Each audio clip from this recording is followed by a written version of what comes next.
Citoyennes, citoyens, bonjour et bienvenue dans Dernière Nouvelle des Étoiles. En octobre 2007, la Chine a mené sa première mission lunaire dans l'indifférence générale. Elle était à l'époque un des rares acteurs du monde à s'intéresser de près à l'exploration de notre satellite. 17 ans plus tard, la Lune est revenue au centre des préoccupations spatiales. Toutes les agences et de nombreuses entreprises privées y mènent ou prévoient d'y mener des missions. La Chine a pendant ce temps-là construit une expérience lunaire incomparable. Elle a continué de mener régulièrement des missions d'exploration de plus en plus ambitieuses au sein d'un programme dénommé Chang'e. La toute dernière de ces missions, Chang'e 6, vient de se poser sur la Lune et c'est encore un succès. Il s'agit d'une mission de retour d'échantillons qui vise la face cachée, un exploit qui avait échappé aux Soviétiques et aux Américains.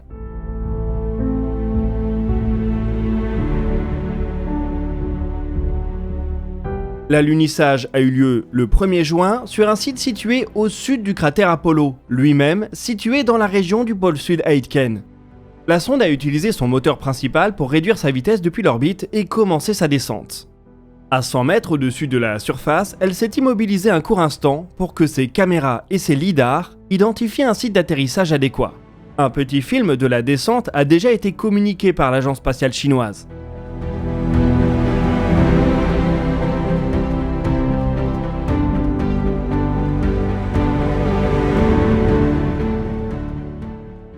À l'heure où on écrit ces lignes, Chang'e 6 vient de redécoller. L'agence spatiale chinoise n'est restée qu'environ 48 heures à la surface de la Lune, le temps de prélever 2 kg d'échantillons en surface et en profondeur pour les renvoyer en orbite. Après ça, les échantillons feront le voyage retour vers la Terre où ils pourront subir toutes sortes d'analyses.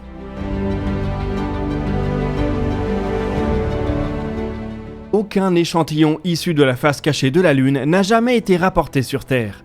La région du pôle Sud est particulièrement intéressante, et même les Américains l'ont identifiée comme priorité pour des retours d'échantillons. Nul doute donc que de nombreuses équipes voudront avoir la chance d'analyser les précieux échantillons chinois. Si Pékin parvient à terminer sa mission aussi bien qu'elle a commencé, la Chine aura un argument de poids pour se négocier des partenariats spatiaux. Le retour sur Terre est attendu autour du 25 juin. Il faudra donc patienter jusqu'à cette date pour valider le succès total de la mission.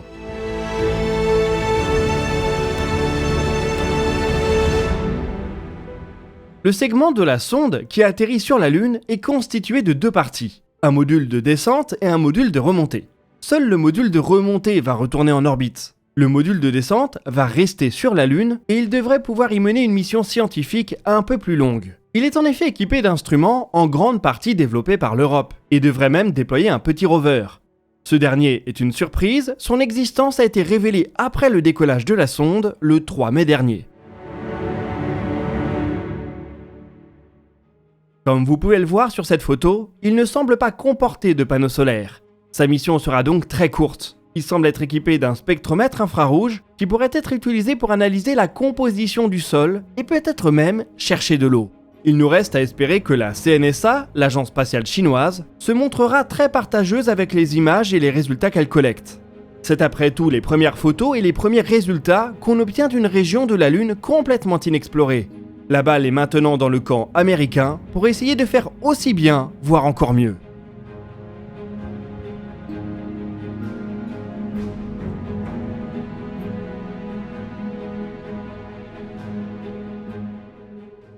La NASA pourra compter sur les programmes CLPS et Artemis avec des échéances tous les ans. Côté industrie privée, en revanche, les choses se gâtent un peu. En effet, une des missions emblématiques que devait mener le Starship autour de la Lune vient d'être annulée.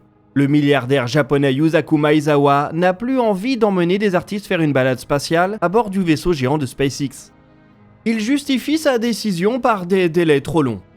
La mission devait à l'origine être menée avant fin 2023 et force est de constater que cette échéance est passée et que la fusée géante de SpaceX est encore loin d'être prête, surtout pour une aventure lunaire qui demanderait du ravitaillement orbital. On ne verra donc pas la mission Dear Moon et notre collègue américain Tim Dodd de la chaîne Everyday Astronaut n'aura plus le droit à son ticket vers l'espace. Reste à voir si un autre milliardaire, Dennis Tito, va lui maintenir la mission similaire qu'il souhaite organiser. Là aussi, les délais risquent de jouer. L'homme d'affaires américain est âgé de 83 ans. Et s'il faut attendre jusqu'en 2030 pour décoller, le cycle de la vie pourrait y trouver son mot à dire. Bref, ces projets ne sont jamais que secondaires pour le Starship. Le vaisseau géant de SpaceX doit être capable de livrer des charges utiles en orbite terrestre, puis d'aller jusqu'à la Lune et éventuellement jusqu'à Mars. En attendant, un 4e vol d'essai orbital est prévu pour ce jeudi. La date a été légèrement décalée et pourrait encore évoluer. On vous invite donc à nous suivre sur les réseaux sociaux via les liens en description pour être tenu au courant des derniers changements. On suivra ce vol en live avec certains d'entre vous et on vous mettra rapidement le replay sur YouTube pour ceux qui ne sont pas libres.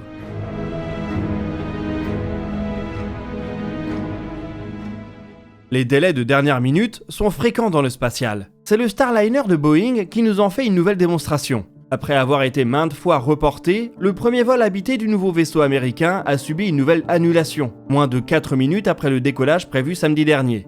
Les 2 astronautes de la mission étaient solidement sanglés dans leur siège lorsque le décompte a été interrompu moins de 4 minutes avant le T0.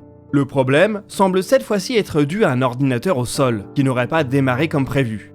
Après les problèmes de vanne et de fuite qui ont interrompu les précédentes tentatives et le long retard de plusieurs années dont a souffert le programme, on a presque l'impression que le Starliner est maudit. Ce ne serait cependant pas la première fois qu'une architecture connaît des débuts difficiles avant de finalement voir le bout du tunnel.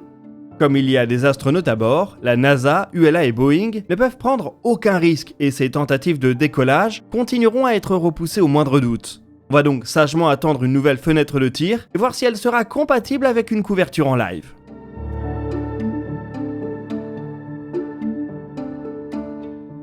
Allez, puisqu'on parle de programmes qui ont connu des galères et qui commencent à s'en sortir, il faut évoquer la fusée Vega d'Avio. Après un début de carrière parfait, elle a connu de nombreux problèmes ces dernières années, avec notamment 3 échecs en 2019, 2020 et 2022. Le deuxième lancement de la version C a ainsi échoué à cause d'une perte de pression dans le second étage Zefiro 40. En prévision d'un retour en vol, Avio vient de réaliser un tir statique d'un Zefiro 40 fin mai. Celui-ci s'est bien déroulé et Vega devrait donc revenir en vol assez rapidement dans sa version C. Cela donnera un peu d'air à l'Europe spatiale en attendant une concurrence féroce qui se dessine sur ce segment.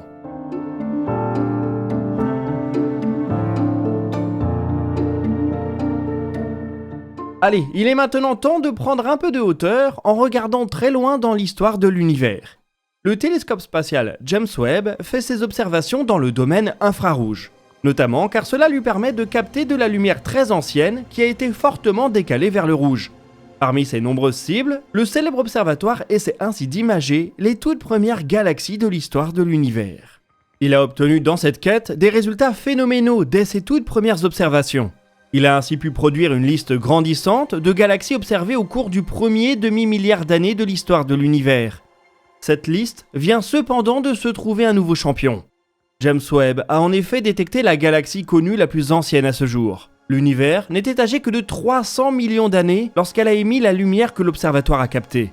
C'est une galaxie remarquablement grande et brillante. Elle est estimée à 1600 années-lumière de diamètre. C'est beaucoup plus petit que la Voie lactée et c'est 100 000 années-lumière de diamètre. Mais il faut se rappeler que notre galaxie a eu des milliards d'années et de nombreux épisodes de fusion avec d'autres galaxies pour grossir.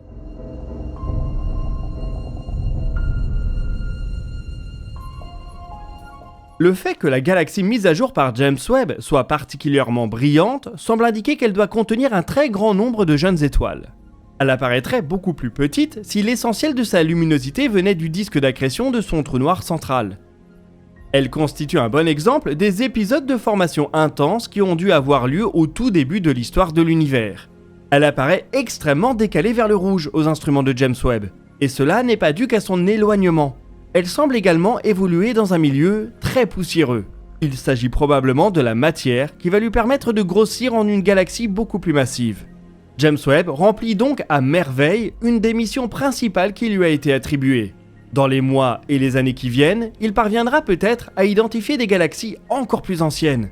Il faut également se rappeler que le télescope géant a pu imager des galaxies qui apparaissent bien trop massives et structurées dès les premiers âges de l'univers.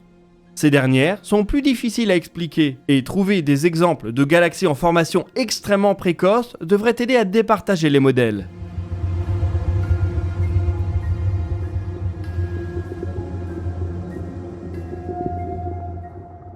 Les questions que James Webb laisse ouvertes vont également être centrales pour la conception de la prochaine génération de grands télescopes spatiaux.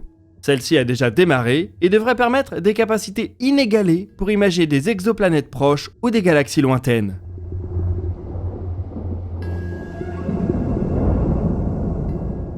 Et nous voici arrivés au bout de cet épisode de Dernières Nouvelles des Étoiles. L'émission continue en live jeudi avec potentiellement un tir de Starship. N'hésitez pas à partager vos questions et vos remarques dans les commentaires, nous y répondrons dans une prochaine vidéo. Vous pouvez consulter la description pour retrouver nos sources et nos réseaux sociaux. Quant à nous, on se donne rendez-vous jeudi pour un nouveau dossier de l'espace, et d'ici là, citoyennes, citoyens, portez-vous bien.